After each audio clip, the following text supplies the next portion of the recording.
السلام علیکم ورحمۃ اللہ وبرکاتہ۔ ایچ ایم ڈی تجویدی کلاس کی طرف سے آج کے سبق میں ہم سیکھیں گے کہ قرآن کریم میں وقف کرنے کا طریقہ کیا ہے، کس جگہ پر وقف کیا جاتا ہے اور کون کون سے مقامات ہیں، اور وقف کس طریقے پر کیا جائے، اس کے بارے میں انشاءاللہ آج کے سبق کے اندر بتایا جائے گا۔ محمد وعلی آل محمد کما بارکت علی ابراہیم وعلی آل ابراہیم انک حمید مجید۔ الوقف، وقف کرنا۔ آج ہم بہت ہی اہم سبق پڑھیں گے۔ ہر زبان کے اندر کچھ ایسے رموز ہوتے ہیں جہاں پر اس کا کوئی علامت ہوتی ہے، وہاں پر ٹھہرنا پڑتا ہے، اور بعض ایسی جگہ ہوتی ہیں جہاں پر نہیں ٹھہرنا ہوتا۔ اسی طرح قرآن مجید کے اندر بھی ہم جب پڑھتے ہیں تو کئی مقامات پر مختلف الفاظ آتے ہیں۔ کہیں پر میم لکھا ہوتا ہے، کہیں پر جیم لکھا ہوتا ہے، کہیں پر وقف لکھا ہوتا ہے، کہیں پر لام لکھا ہوتا ہے۔ تو آج کے سبق کے اندر ہم ان وقوف کی اہمیت کے بارے میں پڑھیں گے۔ کہتے ہیں کسی بھی زبان کو بولنے والے جب وہ اپنی زبان میں بات کرتے ہیں تو وہ کسی جگہ رک جاتے ہیں اور کسی جگہ نہیں رکتے۔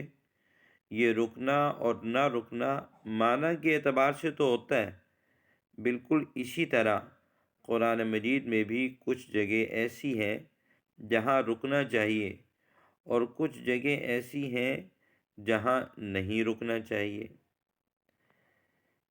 چنانچہ وقف کا مطلب ہے رکنا، یعنی قرآن مجید کی تلاوت کرتے ہوئے کسی جگہ رکنا چاہیے، کس جگہ رکنا چاہیے اور کس جگہ نہیں۔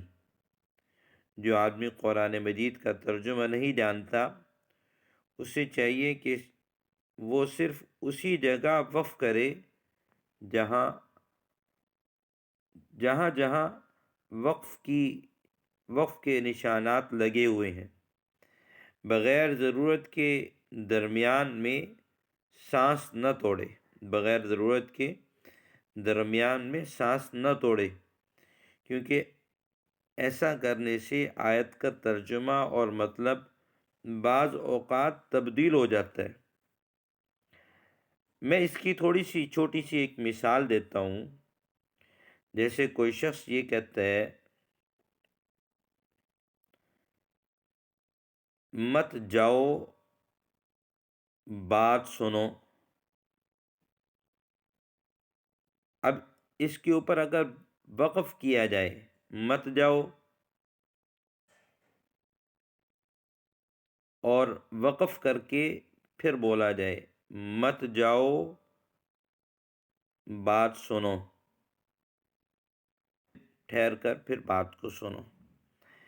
اسی طرح قرآن مجید کے اندر بعض مقامات پر ٹھہرنا ہوتا ہے اور بعض مقامات پر ٹھہرنا نہیں ہوتا۔ اگر سانس ٹوٹ گیا تو اب اس کا اصول یہ ہے کہ پیچھے سے ملا کر اس کو پڑھا جائے۔ اسی لیے کہتے ہیں کہ اگر کسی مجبوری کی وجہ سے درمیان میں وقف کیا تو دوبارہ اسی لفظ سے یا اس سے پچھلے لفظ سے ملا کر دوبارہ پڑھیں۔ یہ بھی معلوم ہونا چاہیے کہ جہاں وقف کیا جا رہا ہے اگر وہاں آخری حرف پر ایک زبر یا ایک زیر یا ایک پیش ہے، یا دو زبر دو زیر یا دو پیش ہیں تو اسے ساکن کر کے پڑھیں، جیسے یعلمون من الجن ابصار عظیم علیم۔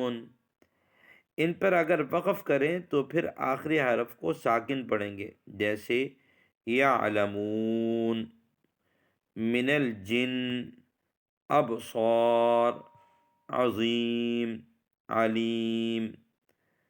تو وقف کرنے کی صورت میں ان کو ساکن کر دیا جائے گا۔ تو دو باتیں معلوم ہوئیں، ایک تو یہ کہ اگر ہم نے وقف کی جگہ پر ہم نہ ٹھہرے تو ہم نے وہاں پر ٹھہرنا کیسے ہے؟ اس کو ساکن کر دیں گے، آخری حرف کو ساکن کر دیں گے، اور جب ہم نے دوبارہ شروع کرنا ہے تو وہیں سے شروع نہیں کریں گے بلکہ پیچھے سے لوٹا کر اس کو پڑھیں گے۔ یہ تو بات تھی کہ دو زیر ہوں، دو پیش ہوں، زبر زیر پیش آ جائے۔ اگر دو زبر ہوں، اگر دو زبر ہیں تو پھر ایک زبر پڑھیں، جیسے غفوراً رحیماً کی میم پر جب وقف کریں گے تو ایک زبر پڑھیں گے۔ گویا اس صورت کے اندر یہ دو زبر الف سے بدل جائے گا، تو غفوراً رحیما، غفورا، رحیما۔ جب ہم نے یہاں پر وقف کیا تو وقف کرنے کی صورت میں یہ دو زبر الف سے بدل جائے گا۔ اسی طریقے پر بعض مقامات پر گول تا لکھی ہوتی ہے، اس کو وقف ابدال کہا جاتا ہے، وقف ابدال کہا جاتا ہے، یعنی ایک حرف کو دوسرے حرف میں بدل دینا۔ جہاں گول تا ہو، جب اس پر وقف کیا جائے تو یہ تا ہا کے ساتھ بدل جائے گی، جیسے خیر امتن میں تا پر جب وقف کیا جائے گا تو یہ تا ہا کے ساتھ بدل جائے گی۔ عام طور پر حفاظ کو بھی اس بات کا علم نہیں ہوتا، تو رمضان آ رہا ہے، رمضان سے پہلے ہم اس بات کا بھی خیال رکھیں کہ جب گولتا آئے اس پر ہم نے وقف کرنا ہے تو کیسے وقف کریں گے۔ اس کی میں ایک دو مثالیں قرآن مجید سے آپ کو بتا دیتا ہوں۔ یہاں پر دیکھیے، فحملتہ، یہ جملہ، فحملتہ فانتبذت بہ مکانا قصیا، جب ہم نے یہاں پر وقف کیا تو قصیا نہیں پڑھیں گے بلکہ اس دو زبر کو الف سے بدل دیں گے، قصیا، مکانا قصیا۔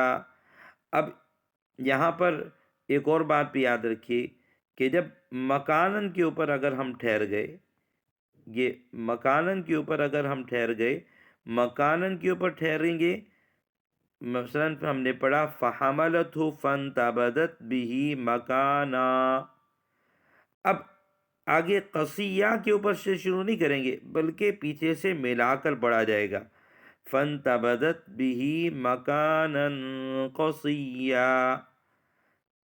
دوسری چیز، یہاں پر گولتا لکھی ہوئی ہے آخر میں، اور یہاں پر جیم بھی لکھی ہوئی ہے۔ اب یہ وقف کے جو رموز ہے ان کے بارے میں انشاءاللہ ہم اگلے سبق کے اندر بتائیں گے۔ تو النخلتی لکھا ہوا ہے تو فجاءها المخاض الى جذع النخلتی، ایسے وقف نہیں کیا جائے گا، بلکہ وقف کرنے کی صورت میں ہم اس گول تا کو ہا سے بدل دیں گے، فجاءها المخاض الى جذع النخلہ، تو دو زبر آئے تو اس کو الف سے بدلیں گے، اور اگر یہ گولتا آ گیا تو اس کو ہم نے ہا سے بدلنا ہے۔ انشاءاللہ باقی اوقاف کے جو رموز ہیں ان کے بارے میں اگلے سبق میں بتائیں گے۔ اللہ سے دعا ہے کہ اللہ تعالی ہمیں ان وقوف کی خیال رکھتے ہوئے ہمیں قرآن مجید کو صحیح طرح پڑھنے کی توفیق عطا فرمائے۔ السلام علیکم ورحمۃ اللہ وبرکاتہ۔